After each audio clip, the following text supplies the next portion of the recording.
नमस्कार friends, HOSM official channel पर आप सभी का स्वागत है। फ्रेंड्स, आज के एक नए एडिशन में हमारे साथ जुड़े हुए हमारे सर जो एक गवर्नमेंट एम्प्लॉय हैं और इनका मानना है कि मार्केट में क्या हम इन्वेस्टमेंट के लिए एलिजिबल हैं, इन्वेस्टमेंट कर सकते हैं या नहीं कर सकते हैं। इनके बहुत सारे इन्वेस्टमेंट से लेकर सवाल थे, तो मैंने कहा क्यों ना आपके साथ भी साझा किया जाए। आप सबके भी ऐसे कुछ सवाल होंगे कि आप गवर्नमेंट एम्प्लॉय हैं या प्राइवेट जॉब करते हैं। तो आज ना हम लोग एक इन्वेस्टमेंट प्लान का जो एक जर्नी ना, एक नई जर्नी स्टार्ट करने वाले हैं। तो सबसे पहले सर से इंट्रोड्यूस करा देते हैं। तो सबसे पहले तो सभी को नमस्कार। जैसा कि आपको मालूम ही है कि मैं एक गवर्नमेंट एम्प्लॉय हूँ, तो मैं ये चाह रहा हूँ कि यदि मैं इन्वेस्ट भी करना चाहूँ तो एक सिस्टमेटिक वे से करूँ और आने वाले समय में कोई प्रॉब्लम भी ना हो। तो सबसे पहले तो मैं ये जानना चाहता हूँ कि क्या एक गवर्नमेंट एम्प्लॉय स्टॉक मार्केट में इन्वेस्ट कर सकते हैं या नहीं, और यदि कर सकते हैं तो किस किस जगह पे कर सकते हैं, और उसमें भी यदि कोई ऐसी भी चीज़ है कि जो जैसे हम लोगों का जो टैक्स कटता है उसमें भी हम लोगों को थोड़ा सा रिलैक्सेशन मिल सके, या मतलब कहने का मतलब है 80C वगैरह में हम लोग उसको भी लगा सकें। वो सारी चीज़ें भी मैं जानना चाहता हूँ। और मान लीजिए ये भी मैं चाहता हूँ कि अगर मैं इन्वेस्ट भी करूँ तो जैसा कि मुझे तो इस समय मैं जीरो हूँ स्टॉक मार्केट में, मैं कहाँ पर इन्वेस्ट करूँ, वो कौन सी चीज़ें हैं, और अगर देखना भी चाहूँ तो किस चीज़ों को देखकर इन्वेस्ट करना चाहिए, वो सारी चीज़ें मैं आपसे जानना चाह रहा हूँ आज। ओके, तो हम ना एक एक चीज़ डिस्कस करेंगे। आप भी अगर गवर्नमेंट एम्प्लॉय हैं, जैसा सर ने कहा कि सर गवर्नमेंट एम्प्लॉय हैं, इनको टैक्स से लेकर कहाँ रिलैक्सेशन मिल सकता है, वो सब कुछ समझेंगे। तो सबसे पहले सर आपका जो सवाल था कि एक गवर्नमेंट एम्प्लॉय क्या स्टॉक मार्केट में आ सकता है, क्योंकि अभी मार्केट में ना बहुत सारे रूमर्स हमें देखने को मिले थे कि गवर्नमेंट एम्प्लॉय मार्केट में इन्वेस्टमेंट नहीं कर सकता है। तो सबसे पहले मैं आपको बता दूं कि आप एक इंडियन सिटीजन हैं, भारतीय आप नागरिक हैं, तो सबसे पहले आप इसके लिए एलिजिबल हैं। कोई भी भारतीय नागरिक है जो 18 ईयर्स से ओल्ड है वो स्टॉक मार्केट के अंदर इन्वेस्टमेंट कर सकता है। जो भी स्टॉक मार्केट की क्राइटेरिया इन्वेस्टमेंट के, जो भी कह सकते हैं रिसोर्सेज हैं, जो भी है उसमें वो इन्वेस्टमेंट कर सकता है। जब HNI फॉरेन पोर्टफोलियो इन्वेस्टर, जिनको हम FII कहते हैं, तो जब वो उनको हम आमंत्रित कर सकते हैं कि आप हमारे यहाँ आइए, इन्वेस्टमेंट करिए। फॉरेन पोर्टफोलियो डायरेक्ट इन्वेस्टमेंट भी आता है। तो कई तरीके से तो हम तो एक इंडियन नागरिक हैं, हम सबसे पहले एलिजिबल हैं मार्केट में आने के लिए। अब क्राइटेरिया जो आपने कहा कि क्या गवर्नमेंट एम्प्लॉय इन्वेस्टमेंट करे, तो यहाँ पर एक क्राइटेरिया आता है आप सभी के लिए। मैं बताना चाहूँगा कि आप एक गवर्नमेंट एम्प्लॉय हैं तो आपको ट्रेडिंग के लिए मना किया गया। ट्रेडिंग लाइक आप इंट्राडे, जैसे हमने क्या किया, आज खरीदा आज बेचा, इसके लिए आपको टाइम देना होता है। तो भारत सरकार की तरफ से ये कहा गया था कि आप अगर एक एम्प्लॉय हैं, गवर्नमेंट एम्प्लॉय, तो आप वर्किंग पीरियड पे, यानी कि जो आपकी 9 से ड्यूटी हो या 9 से 5 हो, 10 से 5 हो, 10 से 4 हो, उस वर्किंग पीरियड में आप ट्रेड नहीं कर सकते हैं। इन्वेस्टमेंट के लिए नहीं मना किया। अब इन्वेस्टमेंट की जितनी भी क्राइटेरिया आती है, लाइक आप म्यूचुअल फंड की बात करें, इक्विटी के अंदर बात करें, ETF की बात करें, अब वो कहीं पर भी इन्वेस्टमेंट कर सकते हैं। अब आते हैं हम दूसरे सेक्शन के अंदर। दूसरा क्या आपने बोला कि हम अभी क्या स्टॉक में इन्वेस्टमेंट कर सकते हैं।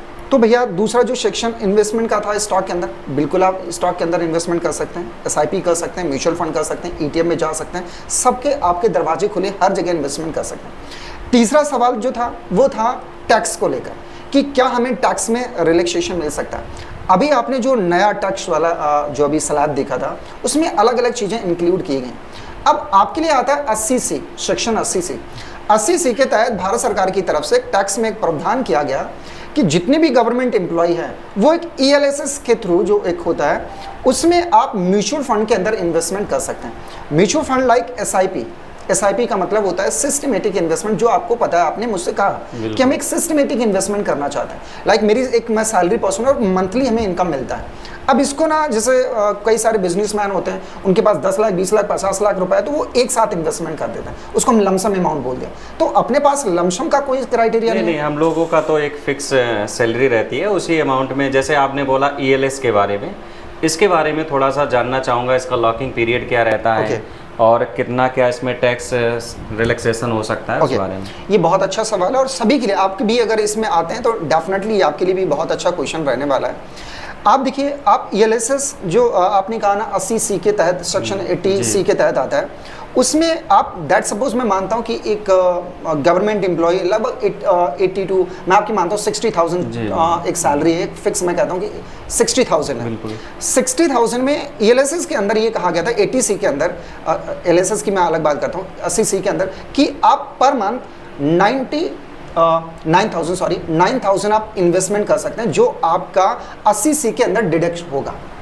आपको मैंने एग्जांपल दिया कि आप 60,000 की सैलरी करते हैं, तो आपको क्या होगा कि अब जो भी क्राइटेरिया आता है आपका, दैट सपोज आप 10% में आते हैं, 7.5% क्राइटेरिया में आते हैं, 12%, वो अलग मीटर है। लेकिन आपको 9,000 रुपये पर महीने के हिसाब से आप ELSS में जा सकते हैं, जहां आपको टैक्स में रिलैक्सेशन मिलेगा डायरेक्ट 9,000 पर मंथ। यानी कि अब आपकी सैलरी कितनी हुआ, 51,000।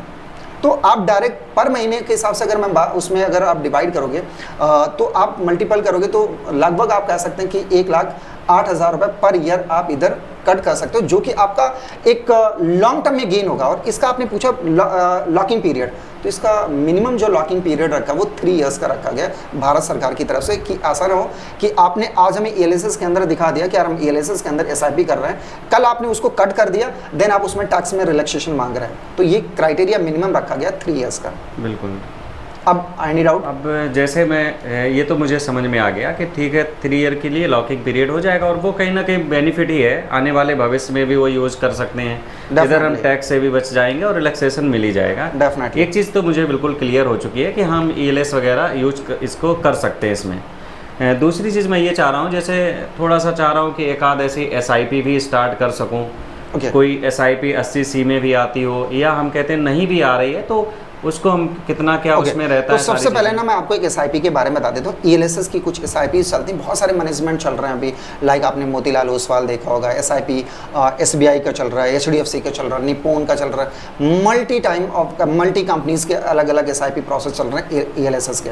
तो उनको आपको डिसाइड करना पड़ेगा कि उसका रेट ऑफ इंटरेस्ट देखकर कि उसका PA कितना चल रहा है। तो वो आपको जब मैं डेटा देखेंगे, आप गूगल पे सर्च करेंगे तो आपको डेटा वहाँ से मिल जाएगा, तो उधर से आप SIP कर सकते हैं ELSS के अंदर।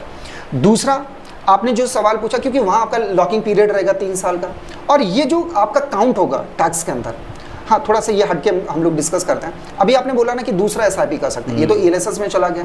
देन इसके बाद आप दूसरा SIP करते हैं, तो उसके लिए भी क्राइटेरिया यही रहेगा म्यूचुअल फंड का, कि आपको बेहतर म्यूचुअल फंड डिसाइड करना है, उसका मैनेजमेंट क्या, उसका फंड मैनेजर क्या, उसका मार्केट कैप कितना बड़ा है, तो वो आपको डिसाइड करना पड़ेगा कि हम कहाँ इन्वेस्टमेंट मैं थोड़ा सा ये जानना चाह रहा हूँ कि जैसे ELS में तो लॉकिंग पीरियड रहता था, 80C के अंतर्गत आ जाता था, वो टैक्स में हमें रिलैक्सेशन मिल जाता था, वो पूरी बात हो गई थी। अब जैसे हम SIP में करते हैं, तो SIP में इन्वेस्ट करेंगे, अगर हम उसको सेल कर देते हैं या जो भी उससे पैसा हमें मिलने वाला है, उसका भी कुछ ना कुछ टैक्स कटेगा, वो कितना क्या रहता है, इस बारे में जानना चाहता हूँ। इसके बारे में बात करते हैं। मान लो कि आपने एक SIP 5,000 रुपये पर मंथ से स्टार्ट किया, फॉर एग्जाम्पल हम समझ लेते हैं। अब मैं आपको यहाँ से एक कैलकुलेटर दिखा देता हूँ, आपको स्क्रीन पर भी दिख रहा होगा। यहाँ से मैंने एक कैलकुलेटर लगाया हुआ है, आप भी इसमें देख लीजिएगा, और मैं सर को यहाँ से बाई फेस यहाँ से दिखा देता हूँ। मान लो कि मैंने एक SIP कैलकुलेटर लगाया, और यहाँ से आप देखिएगा सर 5,000 आप यहाँ से पर मंथ का इन्वेस्टमेंट कर रहे हैं। बिल्कुल। मैंने आपका इन्वेस्टमेंट टाइम ऑफ पीरियड रख दिया, वो आप चाहे तो शॉर्ट टर्म में भी उसे हटा सकते हैं, लेकिन वो एक शॉर्ट टर्म क्या होगा, शॉर्ट टर्म कैपिटल गेन होगा, एक लॉन्ग टर्म कैपिटल गेन होगा। तो वो अभी जब हमारा ये स्लैब आया था, टैक्स स्लैब, उसमें उसको दिखाया गया। अभी क्या शॉर्ट टर्म के अंदर आपको 20% लग रहा है, टैक्स देना पड़ेगा। देन आप लॉन्ग टर्म में पहले क्या होता था 10% था, उसको भी भारत सरकार की तरफ से जो न्यू स्लैब है उसमें 12.5% रखा है। तो कोई इतना बड़ा इशू नहीं, क्योंकि हम कमाएंगे लॉन्ग टर्म ही देखेंगे, क्योंकि ये तो फ्यूचर के लिए चीजें हैं। बिल्कुल बिल्कुल। तो आप कमाएंगे 10 ईयर का मान लीजिए। ओके, तो हम यहाँ मिनिमम 10 ईयर का आपको लेकर चलते हैं। 5,000 पर मंथ हमने एक्सपेक्ट कर लिया, अज्यूम कर लिया कि यार ना मुझे अभी रेट ऑफ इंटरेस्ट जो SIP का चल रहा है वो पिछले 2-3 साल से कोविड के बाद बहुत फास्ट हमारी इकोनॉमी चली। तो ये लगभग कई सारे अभी स्टॉक्स ने, कह सकते हैं म्यूचुअल फंड्स ने 50% के ओवर भी रिटर्न्स दिए, कई बार इस सेक्टर से लेकर बहुत सारे रिटर्न्स मिले। हम अजम्पशन करते हैं यहाँ पर 20% का, राइट। अब इसमें भी क्राइटेरिया होते हैं, mid cap, large cap, small cap, ठीक है, तो उसके ऊपर हम लोग चर्चा कर लेंगे। हम यहाँ 20% का करते हैं, तो हमने यहाँ पर कैलकुलेट किया। देन आप यहाँ से देख पा रहे होगे स्क्रीन के ऊपर भी कि टोटल हमारा जो अमाउंट हम इन्वेस्टमेंट करेंगे 10 साल के अंदर, वो लगभग 6 लाख रुपए इन्वेस्टमेंट करेंगे 10 साल में। इसके बाद हमारे पास जो टोटल गेन आ रहा है वो 17,20,000 रुपये आ रहा है। ये हमने 10 साल का, यानी कि लॉन्ग टर्म पीरियड की बात कर रहे हैं। 6 लाख का 17,20,000 रुपये हमारा बन रहा है, जिसमें हम कह सकते हैं कि इधर आप दूसरा टाइप इधर देखोगे सर, इधर भी बहुत सारे क्राइटेरिया चल रहे हैं। अगर आप इधर देख पा रहे होंगे, अगर इसको हम 25 साल, 26 साल, 30 साल, 35 साल तक लेकर आते हैं, तो 5,000 रुपये से भी हम यहाँ पर बना सकते हैं 19.6 करोड़ रुपये बना सकते हैं। इसमें अभी हमने इन्फ्लेशन, आपको पता होगा कि इन्फ्लेशन को बीट करना ही हमारा मेन मुद्दा है, और मैंने ये बात इंक्लूड नहीं किया। ये बात आपको भी सभी को पता होना चाहिए, क्योंकि हम सभी का एक मेन जो मकसद है कि हम इन्फ्लेशन को बीट कर पाएँ, इन्फ्लेशन से आगे रहेंगे, देन हम कह सकते हैं कि हम एक सक्षम व्यक्ति रहेंगे।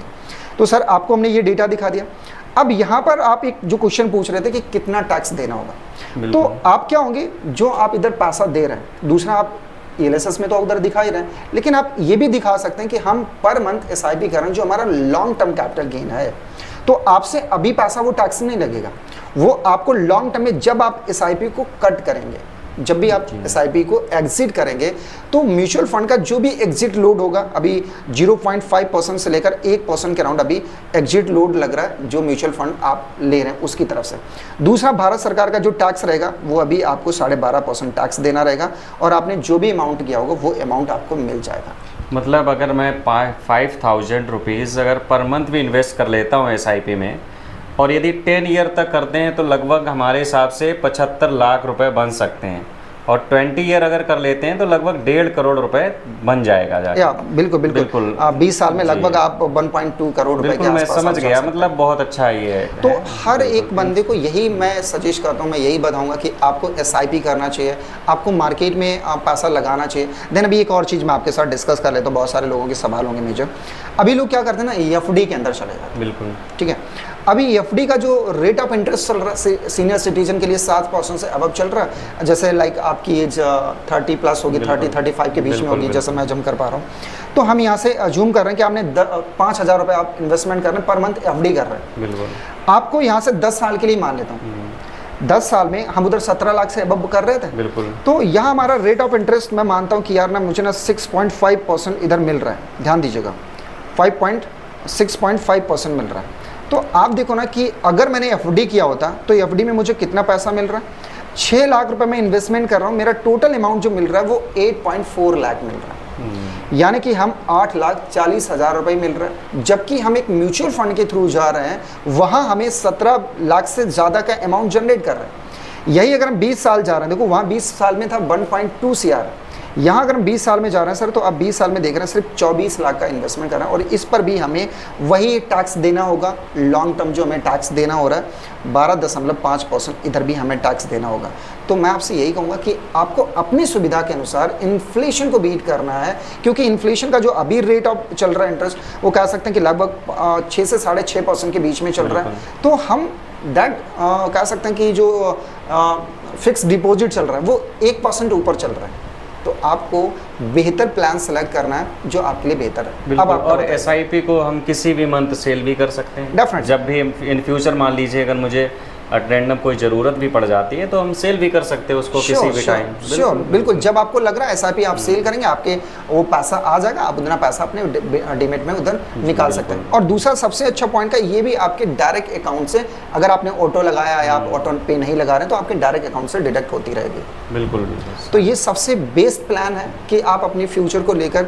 दूसरा लोग क्या करते हैं, इधर दूसरा प्लान भी बोलता हूँ मैं आपको, स्टॉक के ऊपर जाता है, स्टॉक SIP भी किया जाता है। तो स्टॉक SIP के लिए आपको स्टॉक मार्केट के बारे में सब थोड़ा सा नॉलेज करना पड़ेगा, देन तभी जाएँ। तो मैं आपसे यही कहूँगा कि आप एक सैलरी पर्सन है, गवर्नमेंट एम्प्लॉय, आपको नहीं पता मार्केट में कल किस कंपनी के अंदर कौन सी बैड न्यूज़ आती है, मैनेजमेंट चेंज होता है। तो आप स्टॉक SIP के अंदर ना जाके आप म्यूचुअल फंड के अंदर जाइए, जो कि आपको एक मैनेजर असाइन होगा जो आपके लिए बेहतर पैसे को मैनेज करेगा। बिल्कुल।